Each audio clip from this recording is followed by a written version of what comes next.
Ankita Kashyap. I am again with you all. मैं लेकर आई हूँ अपना नया वीडियो। जैसा कि मैंने कहा था आपको अपने पिछले वीडियो में, जो कि शायद ऑफकोर्स 3-4 दिन पहले आई थी, sorry for being late as always, but still मैं दोबारा उसके दूसरे पार्ट लेके आई हूँ। मैंने आपको पिछले वीडियो में बताया था प्रेसिडेंट के पावर के बारे में, उनके इलेक्शंस के बारे में। इस बार हम बात करेंगे उनके प्रिविलेज के बारे में, प्रेसिडेंट का जो कंडीशन है ऑफिस का उसके बारे में, एंड जो क्वालिफिकेशन होनी चाहिए एक प्रेसिडेंट बनने के लिए एक इंसान की, उसके बारे में। इस वीडियो में हम डिस्कस करने वाले हैं qualification of the president, condition of the president office, of course office, या and the third is the privilege which is given to president. Okay, तो इस वीडियो में आगे बढ़ने से पहले मैं एक छोटा सा क्वेश्चन आप सभी के लिए, जो लोग मेरे वीडियो को देख रहे हैं, अभी मैंने इस बारे में बताया नहीं है, but just for your general knowledge मैं आपसे क्वेश्चन करना चाहती हूँ कि अभी जो हमारी रिसेंट प्रेसिडेंट है उनका वो कौन से नंबर की प्रेसिडेंट मानी जाती है। लाइक अभी तक कितने प्रेसिडेंट इंडिया में बने हैं, और जो अभी रिसेंट वाली प्रेसिडेंट है वो किस नंबर पे आती है। 11 है, 12 है, 13 है, 14 है, 15 है, 16 है, कौन सी नंबर की प्रेसिडेंट है ये आपको बताना है। आपको मेरे कमेंट में बताया, जिसका आंसर सही होगा मैं उसे पिन करूंगी अपने ऊपर, अपने कमेंट के ऊपर। और जिसको नहीं पता होगा वो मैं वीडियो को लास्ट तक जरूर देखो। लास्ट में इस क्वेश्चन पे हम जरूर डिस्कशन करेंगे। अब एक वीडियो शुरू करते हैं, लेकिन उससे पहले प्लीज मेरे वीडियो को शेयर करो, जितना हो सके उतना शेयर करो गाइज। 1 साल होने को है मेरे चैनल को, अगेन मेरी गलती की वजह से, क्योंकि मैं रेगुलर नहीं हूँ, मेरा चैनल ग्रोथ नहीं कर रहा है, but still I am requesting you कि प्लीज सपोर्ट करो, चैनल को शेयर करो, जितना हो सके कमेंट करो, लाइक करो मेरे वीडियोस को, और मेरे साथ आगे बने रहो। चलो टाइम वेस्ट नहीं करते हैं, सॉरी, वीडियो को शुरू करते हैं। Condition of the president office. Okay, हमने अभी तक प्रेसिडेंट के पावर को देखा था, लाइक द इलेक्शन सिस्टम को हमने देखा था, ठीक है। अब हम देखेंगे कि प्रेसिडेंट का जो कंडीशन है ऑफिस का वो क्या है। तो चलिए देखते हैं। इसमें लिखा हुआ है कि जो प्रेसिडेंट है वो किसी भी मेंबर का लाइक किसी भी हाउस का मेंबर नहीं हो सकता। मेरा किसी भी हाउस के मेंबर से मतलब है स्टेट लेजिस्लेचर कोई भी हो या पार्लियामेंट, वो किसी का भी मेंबर नहीं होता है। जी हाँ, again I am repeating, president is not the member of any house. Okay, किसी का भी नहीं होता। अगर उसे किसी एक हाउस का मेंबर बनना है, अगर उसे किसी एक हाउस का मेंबर बनना है, वो उसमें लाइक इंटरेस्टेड है, तो उसे क्या करना होगा, उसे सबसे पहले अपना प्रेसिडेंट का पोस्ट छोड़ना होगा। जी हाँ, अगर आपको कोई भी और पोस्ट लेना है तो आपको प्रेसिडेंट की पोस्ट से इस्तीफा देके उसे वैकेट करना होगा, उसे मतलब खाली छोड़ना होगा, तभी आप किसी और पोस्ट के लिए, किसी भी चीज़ के लिए अप्लाई कर सकते हो। ऐसा हमारे कॉन्स्टिट्यूशन में नियम बनाया गया है फॉर द प्रेसिडेंट। ओके, दूसरी अगर हम बात करते हैं, उनको जो है उनको कोई भी ऑफिस ऑफ प्रॉफिट नहीं मिलेगा। ये आर्टिकल 59 का फर्स्ट पार्ट में लिया हुआ है। आर्टिकल 59 के फर्स्ट पार्ट में आपको लिखा है कि एक जो प्रेसिडेंट है वो किसी और ऑफिस को नहीं संभाल सकता, वो कहीं और ऑफिस से कोई प्रॉफिट नहीं ले सकता, वो अलाउ नहीं है उसके लिए, वो इलीगल हो जाएगा कि वो प्रेसिडेंट होते हुए भी किसी और चीज़ को संभाल रहा है, किसी और पोस्ट पे है, किसी और ऑफिस में, या कुछ भी अपना कर रहा है। सो ये अलाउ नहीं है हमारे कॉन्स्टिट्यूशन में। अगर आप एक प्रेसिडेंट हो, अगर आप एक राष्ट्रपति हो, तो आपको बस अपना पोस्ट संभालना है। आप किसी दूसरे पोस्ट पे जाके आप उस पर लाइक अपना आसन नहीं जमा सकते, आप उस पर जाके अपना विशेष फुलफिल नहीं कर सकते, नॉट अलाउड, क्योंकि आपको अपने सीट्स को संभालना है। क्योंकि एक प्रेसिडेंट के ऊपर भी बहुत सारे रिस्पॉन्सिबिलिटीज होती है, और वो उसे हम फर्स्ट सिटीजन ऑफ इंडिया भी कहते हैं। तो इसीलिए शायद कुछ रीजंस के कारण, ताकि वो उस पोस्ट की जो उसको उसके लाइक उसकी रिस्पॉन्सिबिलिटीज़ को, उसके पावर को वैल्यूएबल बनाए रखा जाए, तो ऐसे कुछ नियम बनाए गए हैं जिससे प्रेसिडेंट जो है वो अपने आप को थोड़ा ऊपर रख सके और वो अपने काम पर ज़्यादा फोकस कर सके। ऐसा लाइक जैसे लाइन से, उससे मुझे ऐसा लगता है, माई पॉइंट। ओके, और दूसरी मैं बताना चाहूँगी कि उसे ऑफिशियल रेसिडेंस मिलता है। ऑफकोर्स हम सब जानते हैं कि प्रेसिडेंट को राष्ट्रपति भवन मिलता है, राष्ट्रपति भवन में वो रहते हैं, और उसके लिए उन्हें कोई रेंट पे नहीं करना पड़ता है। वो उन्हें एक लाइक प्रिविलेज मिलती है एज ए प्रेसिडेंट कि उन्हें without paying any like rent, उन्हें आपको लाइक प्रेसिडेंट जो है वो आपको वहाँ पे रहते हैं और उन्हें कोई रेंट पे नहीं करना पड़ता, और वो आराम से वहाँ अपनी लाइफ जी सकते हैं। ओके, आगे प्रिविलेज जो उन्हें मिलती है, जो वो होल्ड करते हैं प्रिविलेज एज ए प्रेसिडेंट, उसके बारे में हम बात करते हैं। वो किसी भी कोर्ट को आंसरेबल नहीं है। जी हाँ, किसी भी कोर्ट से मेरा मतलब सुप्रीम कोर्ट भी है। जो एक प्रेसिडेंट है वो ना हाई कोर्ट को आंसरेबल है, उसे कोई जरूरत नहीं है कि उसने क्या काम किया है, उसने क्यों काम किया अपने ऑफिस में एज एन प्रेसिडेंट, उसने कोई लाइक फैसला लिया है, कोई चीज़ें उसने नहीं लाई है, कुछ भी नियम बनाए हैं, कुछ भी रिजेक्शन किया है, तो वो बिल्कुल बाइंड नहीं है कि उसे सुप्रीम कोर्ट को जवाब देना पड़े या किसी हाई कोर्ट को जवाब देना पड़े कि उसने ऐसे क्यों किया।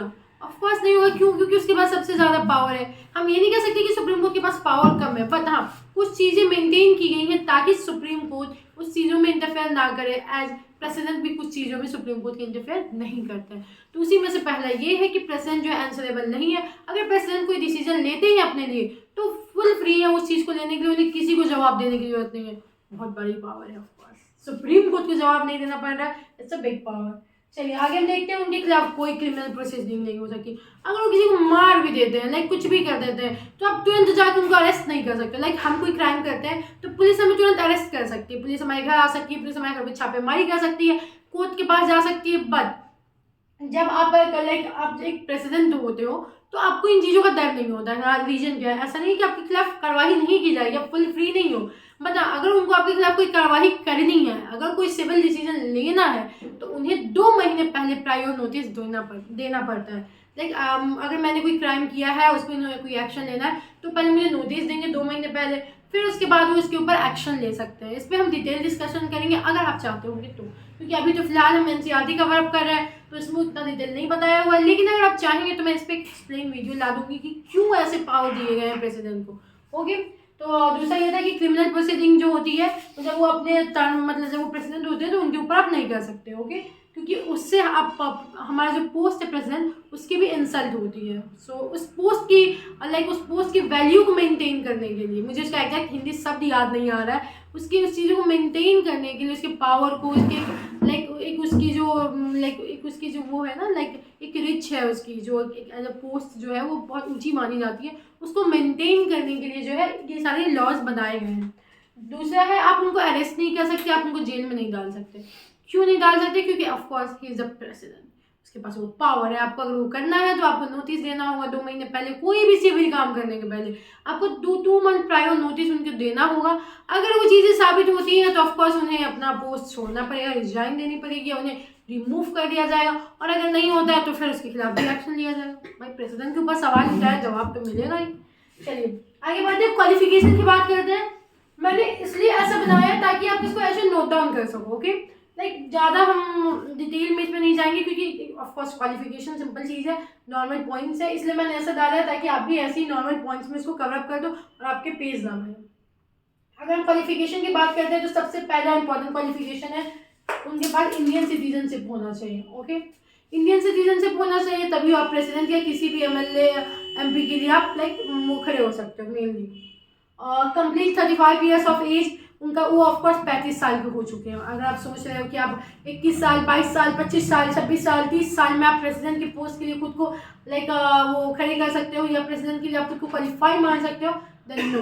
कॉन्स्टिट्यूशन में स्पेशली मेंशन है ये चीज़ कि उनका जो भी प्रेसिडेंट के इलेक्शन के लिए खड़े होगा वो ऑफकोर्स 35 ईयर्स का तो होना ही चाहिए, 35 ईयर्स का। ओके, आगे बढ़ते हैं। Qualify for election as a member of Lok Sabha, उनको लोकसभा के मेंबर के वे में क्वालिफाई करना होगा इलेक्शन पहले।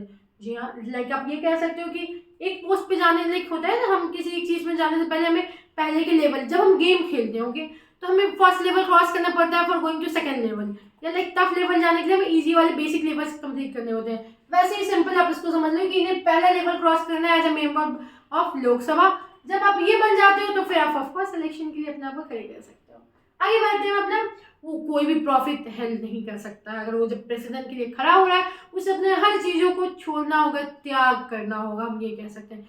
वो नहीं पता कि वो बनेगा या नहीं बनेगा, जस्ट लाइक आप यूपीएससी, जैसे हम यूपीएससी की तैयारी के लिए सब कुछ हमें छोड़ना पड़ जाता है, पर हमें कोई गारंटी नहीं होती कि क्या हम आईएएस बन सकते हैं, आईपीएस बन सकते हैं, आईएफएस बन सकते हैं, बट स्टिल हम छोड़ते हैं ना, रिस्क में ही रिस्क है। यही रीजन है कि उन्हें भी अपने पोस्ट को छोड़ने पड़ते हैं फॉर बिकमिंग एन प्रेसिडेंट, या इलेक्शन लड़ने के लिए भी। ओके, बाद में फिर भले मेहनत करना हो दोबारा बनने के लिए, अगर ना बन पाए प्रेसिडेंट तो ठीक है। अगर कोई भी वो पोस्ट अंदर है, गवर्नमेंट ऑफ इंडिया के अंदर कोई भी वो पोस्ट रख रहे हैं, या कोई भी स्टेट के अंदर, लोकल अथॉरिटी के अंदर, जो भी मतलब गवर्नमेंट के अंदर जितनी चीज़ें आती हैं उसमें अगर उन्होंने कोई भी पोस्ट पे है वो, तो उन्हें उस पोस्ट से हटना पड़ता है अगर उन्हें प्रेसिडेंट बनना है तो। या तो प्रेसिडेंट बन सकते हो और पावर इंजॉय करो, और या तो दूसरे मेंबर या लाइक दूसरे ऑफिस संभालो और पावर मत इंजॉय करो उस लेवल का, on your choice. Okay, so some reason आपको मैंने अपने पिछले वीडियो में बताया था कि प्रेसिडेंट का जो इलेक्शन होता है वो डायरेक्ट नहीं इनडायरेक्ट होता है। तो समटाइम हम क्वेश्चन हमारे माइंड में आता है कि क्यों भैया, क्यों जब लोकसभा के इलेक्शन हम लाइक डायरेक्ट करा सकते हैं, चीफ मिनिस्टर स्टेट के हम डायरेक्ट करा सकते हैं, तो why we can't do for this president. I will tell you the main reason is that कि पहली बात वो ऐसा लाइक बहुत ज़्यादा पॉपुलेशन है इंडिया में। भाई अभी तो रिसेंटली पता चला है, आपने देखा होगा 3-4 दिन पहले की न्यूज़ है कि इंडिया ने चाइना को क्रॉस कर दिया है। हम ऐसा सोच रहे थे कि 2030 तक में भी ये होगा कि इंडिया चाइना को क्रॉस कर देगी एज ए पॉपुलेशन में, बट ऐसा नहीं हुआ। 2023 में ही इंडिया ने कर दिया और बहुत लोग इससे खुश भी होंगे, but being honest I am not happy with this. मैं नहीं चाहती थी, या लाइक कोई भी इंसान जो कि जिसे नॉलेज होगी कि इकोनॉमी का क्या असर पड़ने वाला है, इकोनॉमी पे क्या असर होने वाला है इस चीज़ का, वो भी खुश नहीं होगा कि इंडिया ने लाइक इतना पॉपुलेशन की, दुनिया की सबसे ज़्यादा पॉपुलेशन हमारे देश में आ गई है। लाइक सीरियसली गाइस, रिसोर्सेज देखो इंडिया की और पॉपुलेशन देखो, एम्प्लॉयमेंट देखो इंडिया की, और जो लोग एम्प्लॉयमेंट चाहते हैं, जो यूथ्स हैं, उनको देखो। लाइक इस पर हम अलग से डिस्कशन करेंगे, ये बहुत बड़ा टॉपिक है। लाइक इसके लिए मैं इकोनॉमी, इसको मैं हर परसेप्शन, हर डायमेंशन से समझना होगा, political, economical, social, demographic, everything we have to know before going on that topic, ताकि आप समझ सको कि क्यों ये बेनिफिशियल है और क्यों ये बहुत ही ज़्यादा लॉस की चीज़ है। We will discuss later, president पे फोकस करो। चलो, तो आपको पता है जैसे मेरे बहुत ह्यूज पॉपुलेशन है, बहुत ज़्यादा भारत में, तो इतनी पॉपुलेशन में फिर से इलेक्शन कराना इज द लाइक फिर से 5-6 महीने का टाइम जाना, 1 साल का टाइम जाना, और टाइम भी वेस्ट होगा, मनी भी वेस्ट होगी अगेन से, और उसके बाद सबसे बड़ी चीज़ क्या है कि एनर्जी भी लोगों की जाएगी। अब इसलिए उन्होंने क्या किया, ऐसा सिस्टम लाया कि हम जो MP MLA को चूज़ करेंगे वो हमको इलेक्ट करेंगे। रीज़न क्या है, क्योंकि वही तो हमारे रिप्रेजेंटेटिव है ना, हम उन्हें चूज ही क्यों करते हैं। अगर हम जब स्टेट के इलेक्शंस होते हैं, why we choose them, just because, ताकि वो हमारे प्रॉब्लम्स को वहाँ पे रिप्रेजेंट कर सके। लाइक लोकसभा हो गई या जहाँ भी मेंबर हाउस है, वहाँ पे वो रिप्रेजेंट कर सके, ताकि हमारी प्रॉब्लम शॉर्ट आउट हो सके। तो जब वो हमारे रिप्रेजेंटेटिव है, उन्हें हमने चूज़ किया, तो ऑफकोर्स उन्हें पता है कि हमें क्या चाहिए, तो वो हमारी पसंद के हिसाब से एज ए प्रेसिडेंट चूज़ करते हैं। तो ये रीज़न है कि लाइक हम डायरेक्ट नहीं जाके इनडायरेक्ट घूम के आते हैं। और दूसरा रीज़न क्या है कि हम प्रेसिडेंट को ये पावर तो देते नहीं है कि आप जैसे प्रधानमंत्री अपनी प्रचार कर सकते हैं, MLA MPs अपनी प्रचार करते हैं, MLAs अपनी प्रचार करते हैं, लाइक हाँ भाई हमें वोट दो, हम तुम्हें पैसे देंगे, हमें वोट दो, हम तुम्हें नौकरी देंगे, हमें वोट दो, हम तुम्हारे घर बनवा के देंगे, नाली बनवा के देंगे, सब कुछ रोड बनवा देंगे। मतलब लाइक दुनिया की सारी प्रोमिसेज वो इलेक्शन टाइम कर जाते हैं। होता कितना है वो आप भी जानते हो और मैं भी जानती हूँ। कहने को तो बहुत कुछ हो सकता है, ठीक है ना। तो यही रीजन है कि हम प्रेसिडेंट को तो वो पावर देते नहीं है, रियल पावर, क्यों जाके अपनी प्रचार करें, मुझे वोट दो, मैं प्रेसिडेंट बन जाऊंगा तो मैं तुम्हारे लिए ये कर सकता हूँ, मैं तुम्हारे लिए वो कर सकता हूँ। वो ऐसा कुछ नहीं करते। मे भी शायद वो कर भी ना पाए, क्योंकि उनका मेन पावर जो प्राइम मिनिस्टर के हाथ में।